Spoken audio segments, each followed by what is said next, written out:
My name is Brittany Hall-scharf, and I am the Florida Sea Grant Agent for Hernando County.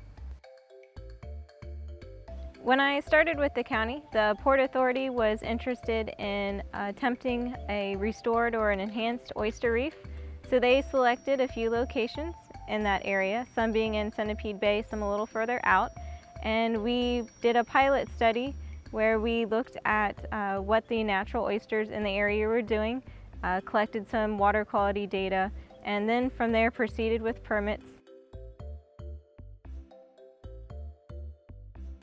So the Oyster Reef was deployed using the help of over 90 volunteers that were helping shuttle the oyster bags and also deploy the bags in a bucket brigade style deployment where they basically just line up and pass the oyster bags. It's a very efficient way to move a lot of material very quickly.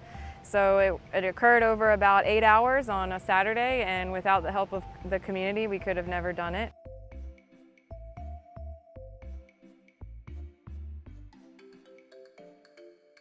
Basically just monitor success, since this was a pilot program, to make sure that everything worked out and that we could use a similar method and material to deploy more reefs in the future.